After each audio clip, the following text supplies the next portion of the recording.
It's been a rainy few days here in Kentucky. Rainy days have always been my favorite since my memory's inception, dating back to my ill-advised playtime in the mud at the age of 2 years old. I say ill-advised because my parents were chronically almost hypochondriac-esque and certainly scientifically uninformed in their assessment of my heart condition. That condition, SVT, is both benign, as in not resulting in death, and mitigated by physical activity. Physical activity their constraints barred me from, resulting in the so-called ill-advised, actually well-advised by my doctor, whom I did not possess the resolve to communicate with and receive recommendations from, physical activity I would henceforth engage in. Rainy days were my days, not just for running back and forth in the mud on our acres of land to, much to my almost hypochondriac-esque disdain, fall into. They were my days because that's when every manner of invertebrate came crawling out to let the gingerly yet fortuitous droplets graze their skin, as did I. The gray clouds did not symbolize the kind of purgatory mused on about by the residents of Portland, Oregon, or somehow even worse, London, the United Kingdom. Neither did they symbolize the death and subsequent rebirth of autumn, mused on about by someone somehow more pretentious than the writer of this article, for not being Sartre in that one segment of the wall. For me, the rain was life. It was life in its purest form.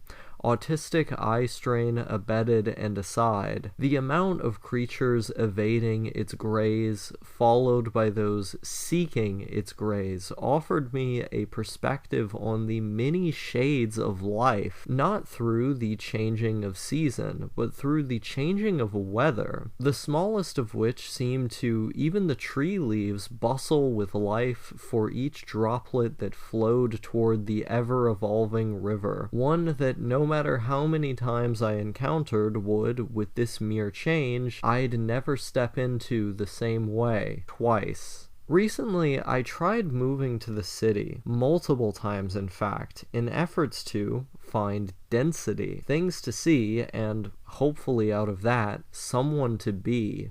Life. What was crucially missing from this excursion, and was perhaps ultimately found in its resulting failure, was the fact that that density and I were here all along. Life my unopened eyes were not privy to. In the celebratory piece I wrote about Wyoming, entitled "Go West, Young Man," I lambasted what I considered an undeveloped and creatively draining environment. The ending message of optimism was founded upon the idea that I was out of it, in spite of the fact that the majority of the post was joyously describing the wonders that pervaded a similar place I had pontificated on escaping throughout my entire childhood. That piece was about imagination.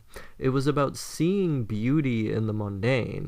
It was about the freedom found in one's imagination left to its own devices, and ironically, it missed the point of itself in its final conclusion. The life I see, the beauty that life possesses, and the breadth of stories it can tell that have yet to be told in that single invertebrate kissed by the trickle of a gray, stormy sky, are enough to rebuke any such case against the state of Kentucky. The good thing about adventures is that, if observed, they're everywhere. That isn't to say that everywhere's adventures should be discounted either. If home truly is where the heart is, then mine is located, like Kino from Kino's Journey, firmly wherever adventure lies. But the lie of that piece, the lie I told to myself on these past adventures, is that there are not stories left to be told here, a point made no more simply than by the falling rain. With this revelation, I am reminded of my once friend Dotsmite's Discord message circa November 2020, in which it stated, in what appeared to be a struggle to attempt to respond to a long-winded rant of mine about the obscure prog rock band The Proto-Man, quote, "The good thing about adventures is that they're everywhere. Indeed, to the coming adventures I was blind, and now I see. Thanks, Dotes, for pointing out what took me 2 more years to properly internalize."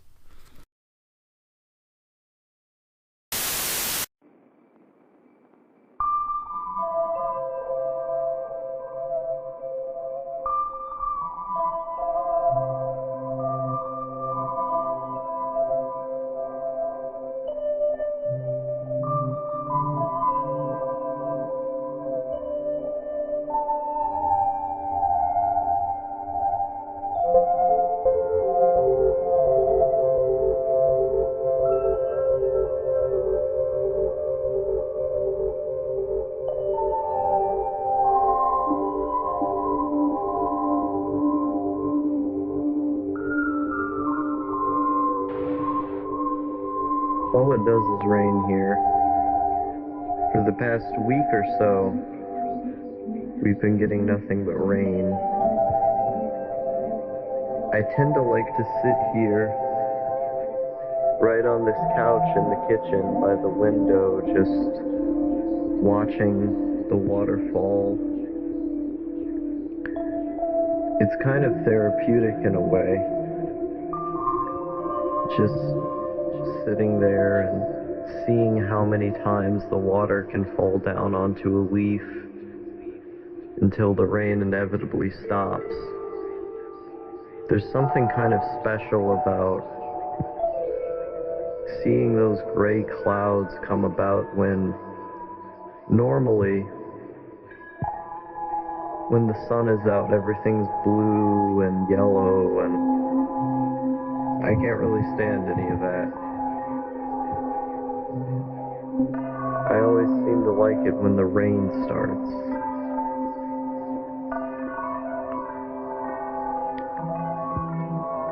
I can sit here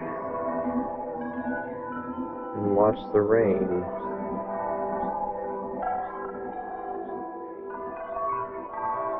I don't usually have any energy when this happens because when it's raining or when there's a lack of sun in general, your serotonin levels tend to go down.